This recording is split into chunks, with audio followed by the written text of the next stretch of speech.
Good morning, students.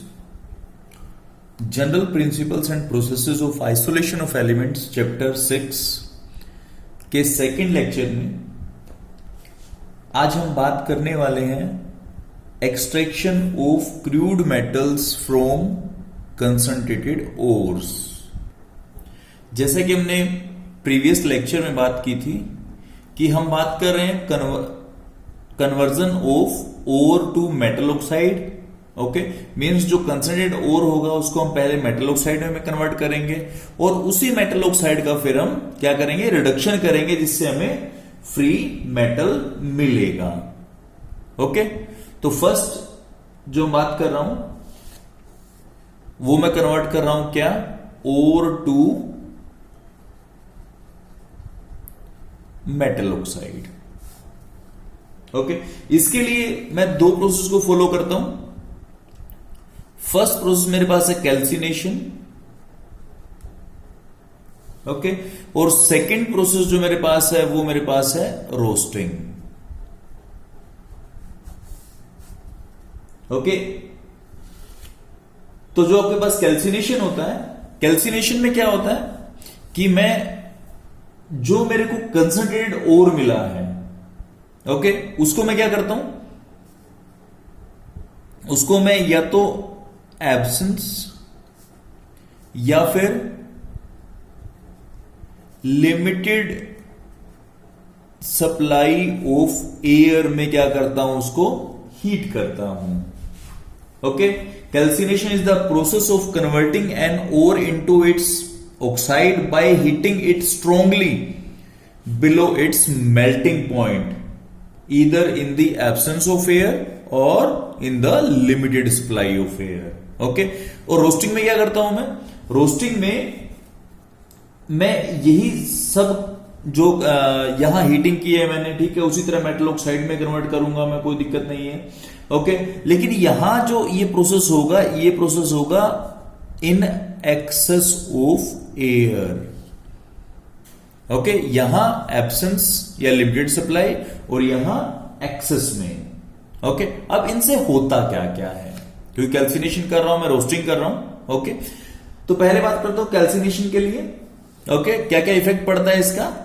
First, जो moisture होता है ओर के अंदर, क्योंकि मैंने वाटर से ट्रीटमेंट भी दिया है। ओके, बहुत सारे ट्रीटमेंट मीन्स उसके अंदर ऑलरेडी भी कुछ मॉइस्चर पड़ा होता है ओर के अंदर। ओके, तो वो क्या होता है, मॉइस्चर आउट हो जाता है, बाहर निकल जाता है। ओके, सेकंड, इसमें क्या होता है, क्योंकि मैं टेम्परेचर काफी हाई रखता हूं, तो उस केस में वोलेटाइल इंप्योरिटीज,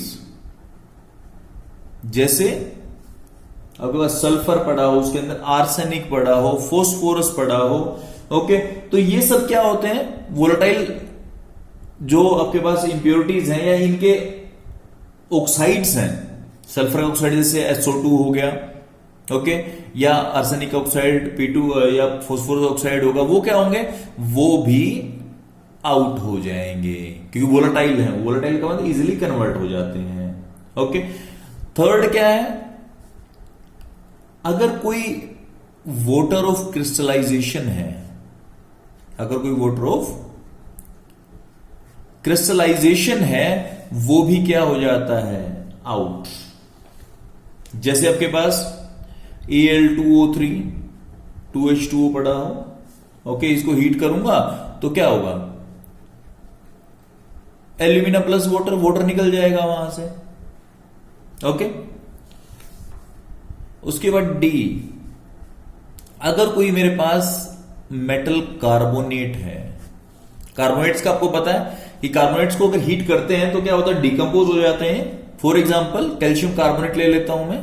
ओके, तो कैल्शियम कार्बोनेट को अगर हीट करूंगा तो क्या आपको पता है, CaO plus CO2, carbon dioxide बाहर निकल जाएगी और कैल्शियम ऑक्साइड रह जाएगा, मींस मेटल का ऑक्साइड रह जाता है। ओके, और अगर और देखूं तो मैं ओर को क्या करते हैं, पोरस बना देते हैं। पोरस का मतलब क्या है कि उसके ऊपर जो गैसेस एब्जॉर्ब होती हैं, जो उसकी एक्टिविटी को कुछ हद तक स्टॉप कर सकती हैं, वो गैसेस डिसॉर्ब हो जाती हैं।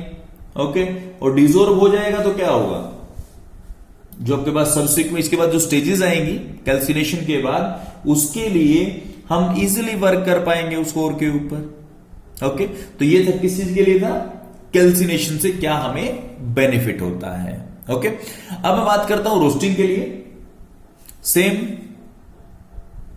मॉइस्चर आउट हो जाता है। ओके, उसके बाद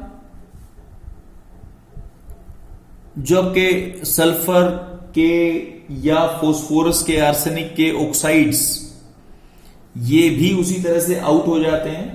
नॉन मेटालिक जो आपके पास इंप्योरिटीज होती हैं उनके ऑक्साइड्स। ओके, और अगर ऑक्साइड की फॉर्म में नहीं भी होगा तो कोई फर्क नहीं पड़ता, क्योंकि हम यहां ऑक्सीजन काफी एक्सेस दे रहे हैं। तो अगर सल्फर की फॉर्म में भी होगा, ओके, यहां तो ऑक्साइड्स चाहिए हमें, बट अगर सल्फर की फॉर्म में भी होगा, सल्फर डाइऑक्साइड बन जाएगा। ओके, P2O5 P4O10 बन जाएगा, AS2O3 बन जाएगा। ये क्या, ये वो सारे ऑक्साइड जो बनेंगे वो वोलेटाइल होते हैं। ओके, अब बात करो थर्ड, अगर ओर के अंदर कोई ऑर्गेनिक मैटर है वो ऑक्सीडाइज हो जाएगा। ओके, डिस्ट्रॉय हो जाएगा, मीन्स ये बात है। ओके, उसके बाद फोर्थ, अगर मान लो मेरे पास कोई सल्फाइड पड़ा है, जैसे मैं एज्यूम कर जिंक सल्फाइड पड़ा है। ओके, तो ये जिंक सल्फाइड क्या होगा, ऑक्सीजन तो दे ही रहा हूं मैं, ये कन्वर्ट हो जाएगा ZnO plus SO2। SO2 gas है, बाहर निकल जाएगी और जिंक का ऑक्साइड बन जाएगा। ओके, मींस अगर सल्फाइड पड़ा है तो उसका भी फाइनली ऑक्साइड मेरे पास बन जाएगा। इस तरह लेड सल्फाइड भी ले सकता हूं, उसका भी लेड ऑक्साइड ही बनना है। ओके, तो इस तरह से क्या होगा कि जो आपके सल्फाइड्स पड़े हैं वो भी ऑक्साइड्स में कन्वर्ट हो जाएंगे। ओके, और last one same porous,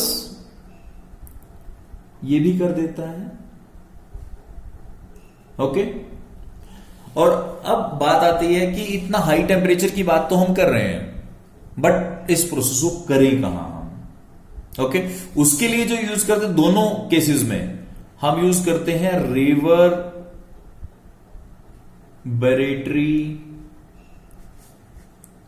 furnace. Okay, अब ये रिवर्बरेटरी फर्नेस होता क्या है वो देख लेते हैं एक बार। ये मेरे पास रिवर्बरेटरी फर्नेस है। ओके, तो यहां आपका फ्यूल है, कोल होगा या चारकोल होगा, जिसको भी अपने बर्न करना होगा। ओके, ये मेरे पास फायर ब्रिक्स हैं जो काफी हाई टेम्परेचर टॉलरेट कर सकती हैं, कोई दिक्कत नहीं है इनको। ओके, यहां जो मेरे पास है वो क्या है, चार्ज। चार्ज का मतलब क्या है कि ये जो आपके पास प्लेस है, यहां आपका जो आपके पास मेल्टेड मेटल होगा या मेटल ऑक्साइड होगा वो इस पोजीशन के ऊपर रहेगा। ओके, ये आपके पास चार्ज होपर है कि जो आपके पास कंसंट्रेटेड ओर होगा उसको आप यहां डाल दोगे। ओके, और ये आपके पास है एयर वेंट्स, विंडो बोल सकते हैं इनको। ओके, और यहां से exit for the fuel gas, जो आपके पास एक्स्ट्रा गैसेस जो आपके पास है, एग्जॉस्ट गैस बोल सकता हूं मैं उसको। ओके, तो ये आपके पास है रिवर्बरेटरी फर्नेस। ओके, दोनों के दोनों कैल्सिनेशन और रोस्टिंग दोनों के दोनों इसी फर्नेस के अंदर हम कंडक्ट करते हैं। ओके, अगर हमें कैल्सिनेशन करनी है तो इन एयर वेंट्स को हम क्या करते हैं, एयर वेंट्स को बंद कर देते हैं, मींस ब्लॉक कर देते हैं। इनके अंदर ब्रिक्स या कोई ऐसी ऑब्जेक्ट जिससे एयर अंदर एंटर ना करें। ओके, तो उसके लिए हम इसको प्रिपेयर कर देते हैं। ओके, अगर बंद रहेगा ये तो उस केस में होगी कैल्सिनेशन। अगर ओपन कर दें हम इनको वेंट्स को तो उससे होगा रोस्टिंग, क्योंकि ओपन में क्या होगा कि एयर अंदर जा सकती है, यहां हम अंदर एयर सप्लाई कर सकते हैं। ओके, अब एक प्रॉब्लम और आती है इसके अंदर, अगर आपके पास जो कैल्साइंड या रोस्टेड ओर है उसके अंदर अगर कुछ नॉन फ्यूजिबल इंप्योरिटीज, अर्धी इंप्योरिटीज पड़ी हैं, तो हम कोशिश करते हैं कि हम इनको नॉन फ्यूजिबल मास को भी निकाल लें। ओके, अगर पॉसिबल है तो उसके लिए क्या करते हैं, उसके लिए हम एक एडिशनल सब्सटेंस ऐड करते हैं, उसका नाम बोलता हूं मैं फ्लक्स। ओके, फ्लक्स वो सब्सटेंस होता है। ओके, जो फ्लक्स है, फ्लक्स वो सब्सटेंस होता है जो इस नॉन फ्यूजिबल अर्दी इंप्योरिटीज के साथ क्या करता है, रिएक्ट करता है। ओके, और उसको फ्यूजिबल मास बना देता है। ओके, और उस फ्यूजिबल फ्लक्स प्लस इंप्योरिटीज, इससे जो फ्यूजिबल मास बनता है उसको हम बोलता हूं क्या, स्लैग। ओके, और आगे जो आयरन का एक्सट्रैक्शन करेंगे तो उसमें स्लैग हम क्लियरली बनाएंगे और उसको डिस्कस भी करेंगे हम। ओके, ठीक है। और इंप्योरिटीज को पता है आपको क्या कहते हैं, gang. Flux plus gang gives us slag. Okay, और जिस टेम्परेचर के ऊपर हम कैल्सिनेशन रोस्टिंग कर रहे हैं, उस टेम्परेचर के ऊपर ये स्लैग क्या होता है, मेल्ट हो जाता है। ओके, और मोल्टन मेटल के अंदर क्या होगा, ये इनसोल्यूबल होता है। मींस क्या होगा कि दो लेयर्स बन जाएंगी, एक बनेगी मोल्टन मेटल की और दूसरी बनेगी किसकी, स्लैग की। ओके, और क्योंकि जनरली मेटल हैवियर होता है, जनरली हर बार नहीं होगा, और मेटल हैवियर होता है। ओके, हैवी होगा तो मेटल नीचे सेटल डाउन होगा और स्लैग उसके ऊपर फ्लोट करता है। ओके, अब आती है फ्लक्स के टाइप्स। वो डिपेंड करता है कि आपकी जो गैंग है या इंप्योरिटीज है वो किस टाइप की है। ओके, कि अगर मेरे पास एसिडिक इंप्योरिटीज हैं, मीन्स मैं बोलता हूं SiO2 है मेरे पास।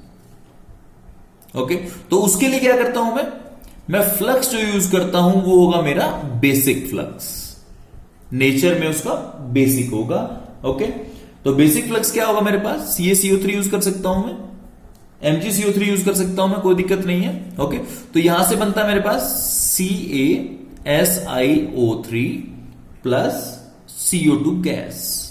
ओके, ये मेरे पास है कैल्शियम सिलिकेट बोलता हूं इसको मैं, और ये मेरे पास क्या है, फ्यूजिबल स्लैग। ओके, इसी तरह से सेम अगर मैं बात करूं, अगर मेरे पास इंप्योरिटी जो है वो कैसी है, बेसिक है, तो उसके लिए क्या करूंगा मैं, एसिडिक फ्लक्स यूज कर लेता हूं। सेम क्या बने, CaSiO3, वही फ्यूजिबल स्लैग। ओके, तो depending upon type of impurity, impurity का नेचर कैसा है, मैं स्लैग को यूज करता हूं। अब मैं मेटल का ऑक्साइड तो बना चुका हूं। ओके, अब मैंने क्या करना है, जो मेटल ऑक्साइड होगा उसका मैंने क्या करना है, रिडक्शन करना है। ओके, जिससे मेरे को फ्री मेटल या क्रूड मेटल मिलने वाला है। ओके, तो सुटेबल रिड्यूसिंग एजेंट यूज करता हूं मैं। ओके, वो डिपेंड करता है कि रिएक्टिविटी ऑफ मेटल क्या है। अगर जो मेटल एक्सट्रैक्ट कर रहे हैं वो काफी रिएक्टिव है, जैसे आपके पास फर्स्ट ग्रुप या सेकंड ग्रुप के एलिमेंट्स हैं, या एल्यूमिनियम इस टाइप से हैं। ओके, तो इनका रिडक्शन हम कैसे करते हैं,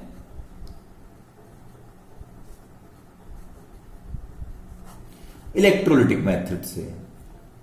ओके, बट जो आपके पास जिंक है या आयरन हो गया, कॉपर हो गया, ओके, तो ये जो मेटल्स हैं इनको हम कई और मेथड से, जैसे कोक से रिड्यूस कर सकता हूं मैं इसको, कार्बन मोनोऑक्साइड से रिड्यूस कर सकता हूं मैं इनको, और दूसरे मेटल्स, इवन दूसरे मेटल से भी रिड्यूस कर सकता हूं मैं। ओके, तो अगर जनरल बात मैं करूं तो मेरे पास, मैं एज्यूम करता हूं कि ये मेटल ऑक्साइड है मेरे पास। ओके, और कोक से रिड्यूस करना चाहता हूं मैं,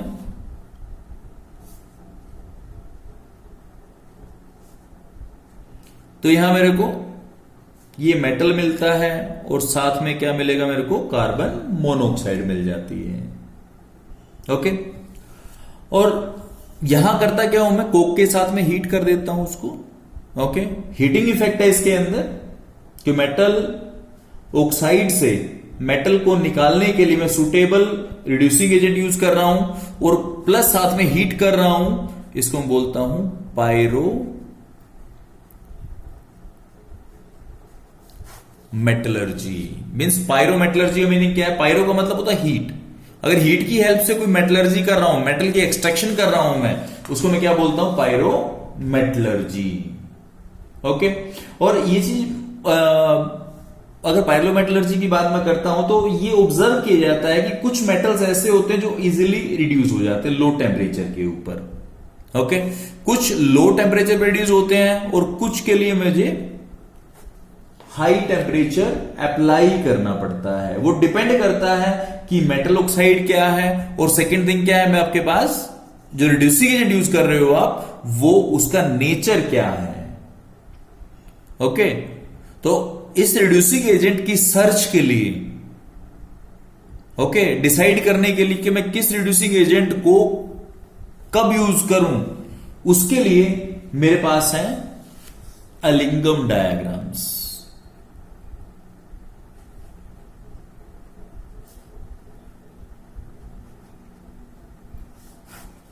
ओके, तो एलिंगम डायग्राम जो है, this is also called thermodynamic principle of metallurgy.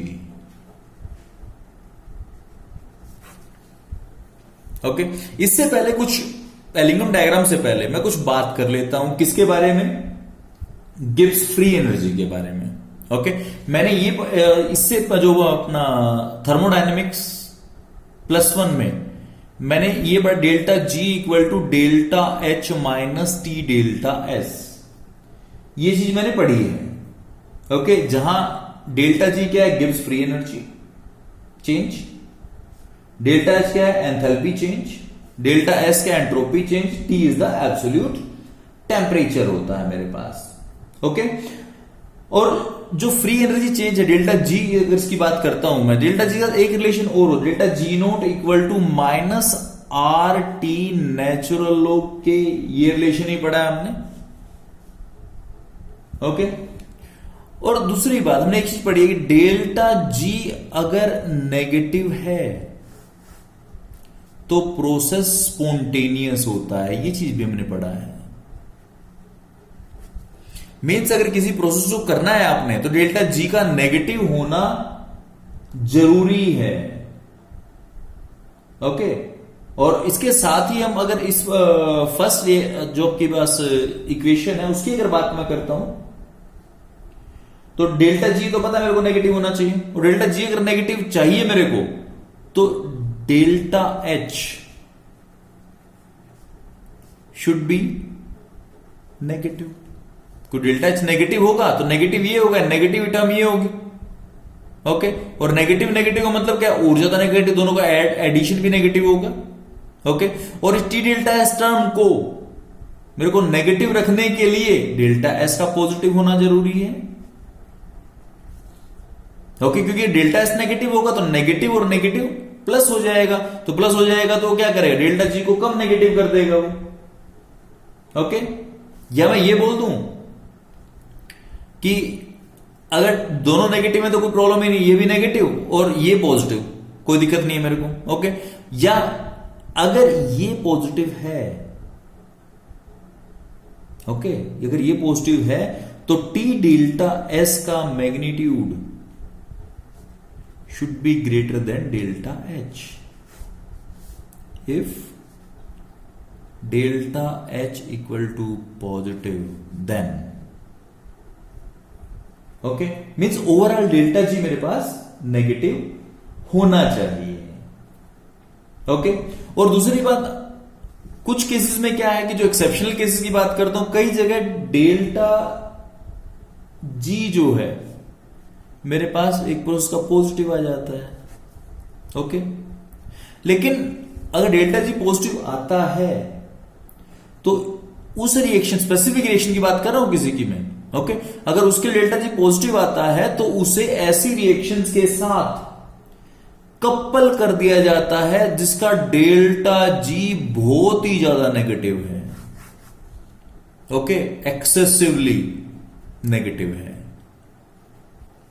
और अगर ऐसा हो गया तो इन दो रिएक्शंस का total delta G net negative हो जाएगा, ओके, और नेट नेगेटिव हो गया इट मींस क्या है कि मेरा पर्पस सोल्व हो गया कि ओवरऑल प्रोसेस तो क्या होगा, स्पॉन्टेनियस हो जाएगा, ओके। मींस इस प्रिंसिपल के ऊपर मैं बात करता हूं कि delta G should be negative for a spontaneous process, okay. अब मैं एलिंगम डायग्राम के बारे में डिस्कस करने की पोजीशन के ऊपर पहुंच चुका हूं, ओके। एक चीज और ध्यान में रखने वाली बात है कि जो आपके पास नॉर्मल रिड्यूसिंग एजेंट है कि केसेस में हमें कोई दिक्कत नहीं आती, बट जो मेटल की एक्सट्रैक्शन है, मेटल की extraction above the melting point of metal होती है, और आप खुद समझ सकते हैं कि मेटल किस टेम्परेचर के ऊपर मेल्ट करता है, ओके।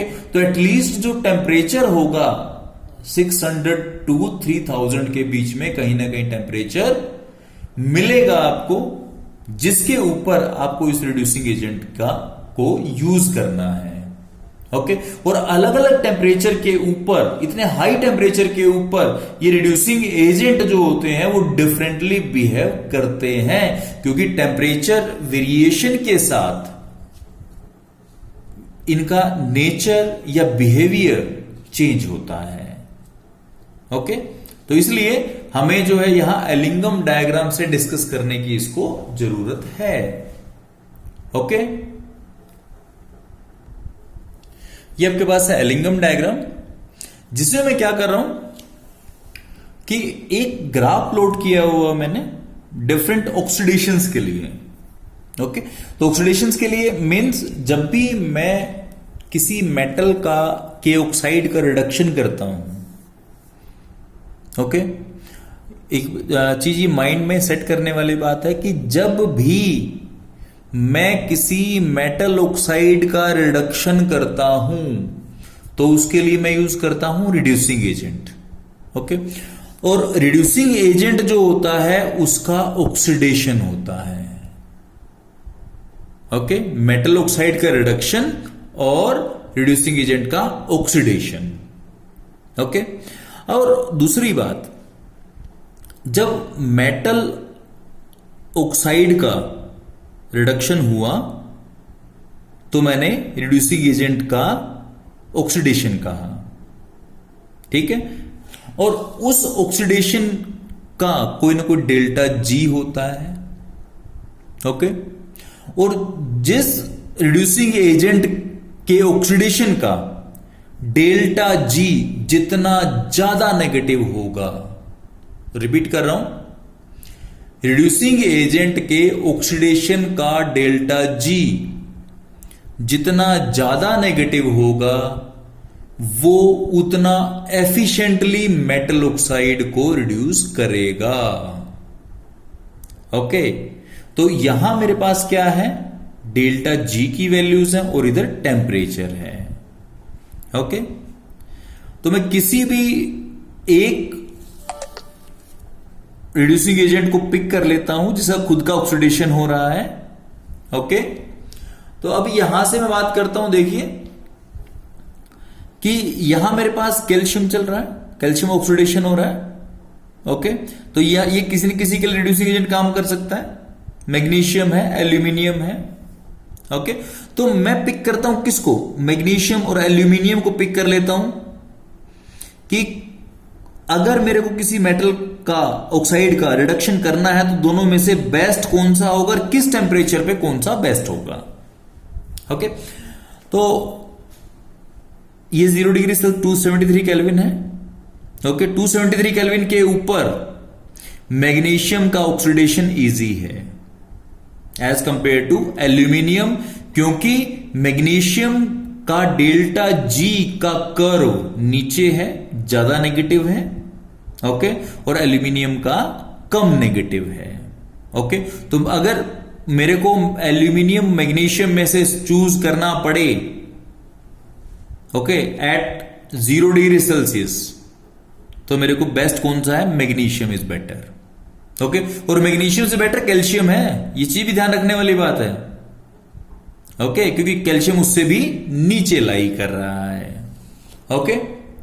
उसके बाद टेम्परेचर बढ़ता है, मैं स्पेसिफिक कंपैरिजन मैग्नीशियम और एल्यूमिनियम का ही कर रहा हूं, तो ध्यान बचे आपने जो देना मैग्नीशियम और एल्यूमिनियम पर ही रखना है, ओके। तो अब टेम्परेचर बढ़ा, टेम्परेचर बढ़ने के साथ में क्या हुआ?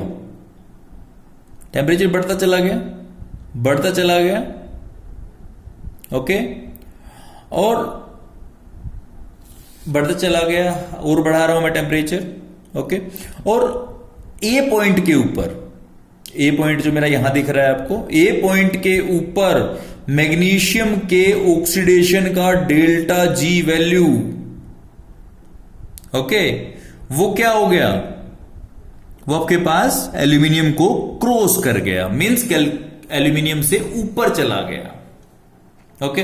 और ये जो आपके पास टेम्परेचर है, दिस इज नियरली, मैं बोल सकता हूं this is 1200, this is 1600, okay. तो नियरली मैं बोल सकता हूं इसको more than 1300, means 1310-20 degree Celsius, nearly, okay. तो 1310, 1315, 1320 केल्विन डिग्री सेल्सियस के आसपास क्या होगा? दोनों की डेल्टा जी वैल्यू सेम है, इट मीन मैग्नीशियम और एल्यूमिनियम इक्वली चल रहे हैं। लेकिन इस टेम्परेचर के बाद इधर मैं जब जाऊंगा तो अब एल्यूमिनियम नीचे हो गया है और मैग्नीशियम ऊपर चला गया है, इट मीन्स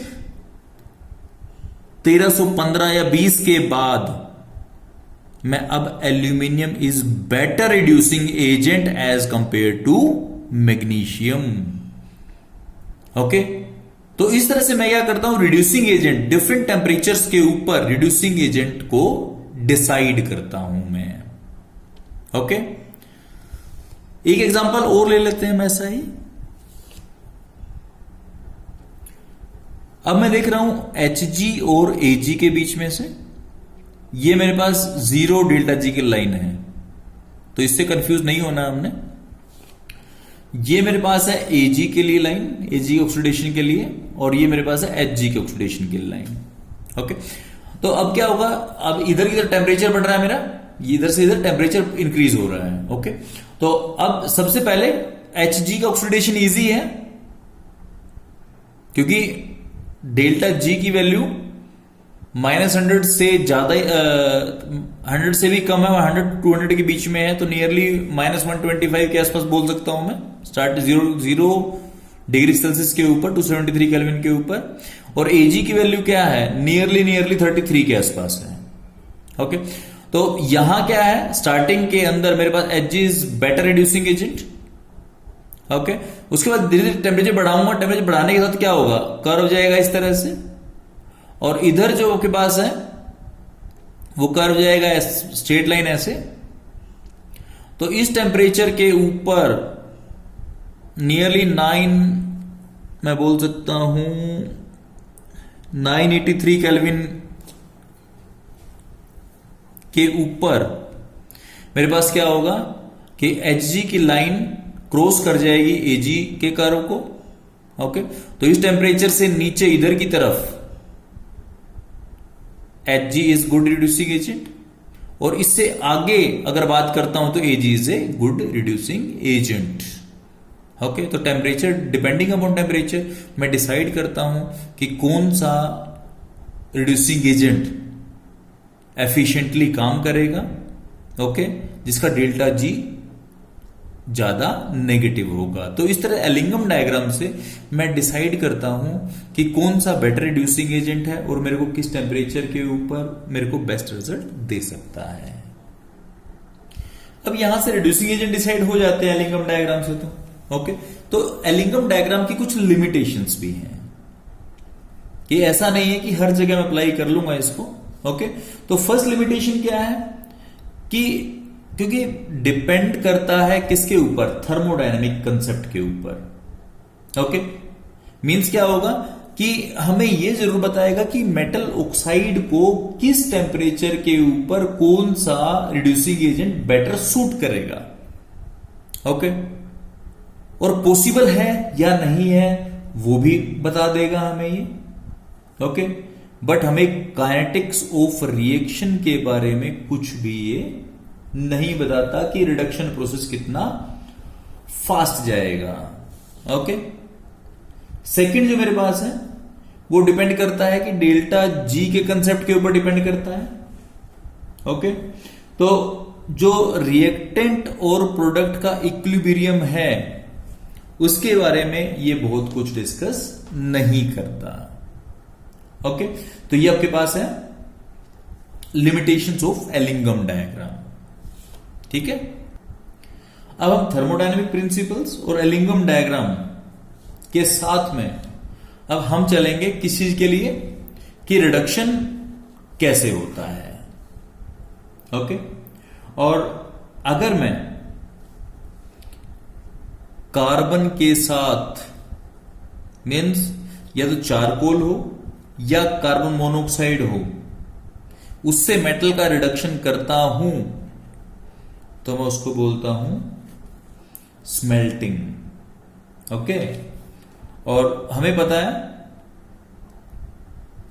कि जो मेटल है, मेटल का क्या होता है, metal oxide, sorry not metal, metal oxide, इसका क्या होता है, इसका रिडक्शन होता है और हमें क्या मिलता है, फ्री मेटल, ऑक्सीजन निकल जाती है। और इधर यही ऑक्सीजन जो होती है वो कौन गेन करता है, कार्बन गेन करता है। इसका तो रिडक्शन हुआ मेटल ऑक्साइड का, तो इस और जो आपका कार्बन है उसका ऑक्सीडेशन हुआ, तो कार्बन वही ऑक्सीजन गेन करता है और क्या बनाता है, कार्बन मोनोऑक्साइड। ओके, तो रिड्यूसिंग एजेंट जो है वो क्या करता है कि large delta G note,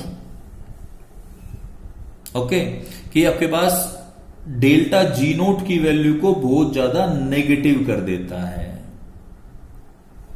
okay, तो इस तरह से क्या होगा कि आपका मेटल जो है MXO प्लस, क्योंकि ये यहां से कैंसिल हो जाएगा, carbon this is giving me XM plus CO मिल जाता है मेरे को। ओके,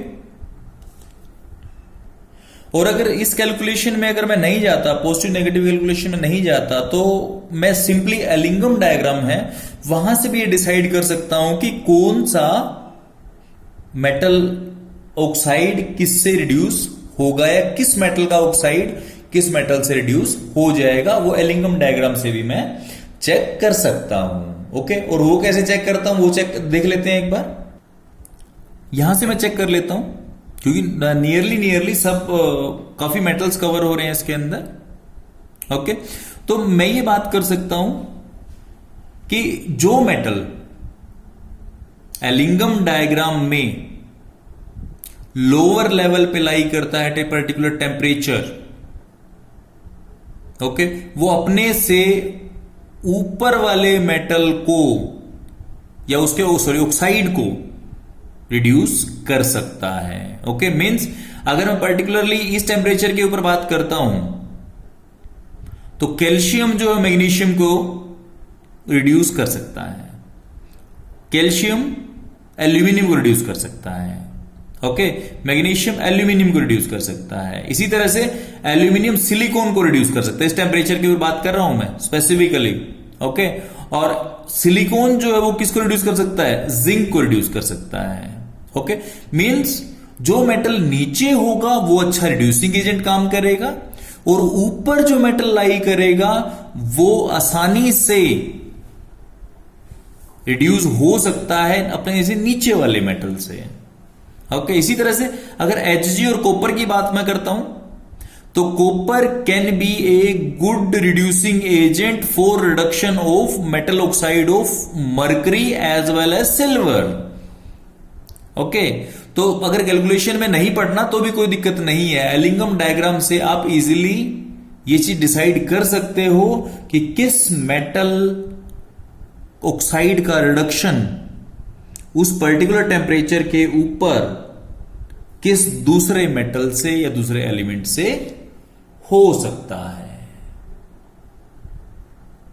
अब हम बात करने वाले हैं कि डेल्टा जी नोट जो ओवरऑल रिएक्शन का फ्री एनर्जी चेंज है उसका उसके ऊपर टेम्परेचर का क्या इफेक्ट होता है। ओके, तो हमें पता है कि टेम्परेचर को इंक्रीज करने से डेल्टा एच और डेल्टा एस की वैल्यू तो कांस्टेंट ही है।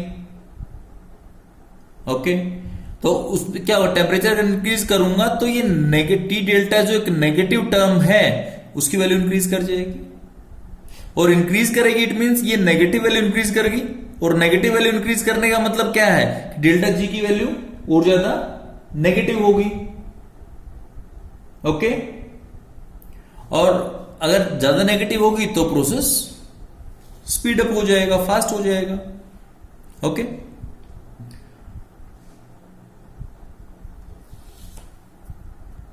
तो मैं ये कह सकता हूं कि अगर टेम्परेचर के इंक्रीज होने से डेल्टा जी अगर नेगेटिव हो रहा है इट मीन प्रोसेस को स्पॉन्टेनियस कर आसानी से होगा वो। ओके, और अगर मान लो उससे डेल्टा जी की वैल्यू पॉजिटिव हो रही है तो वो आसानी से प्रोसेस नहीं होने वाला है। ओके, आज के लिए इतना ही। Thank you and have a nice day.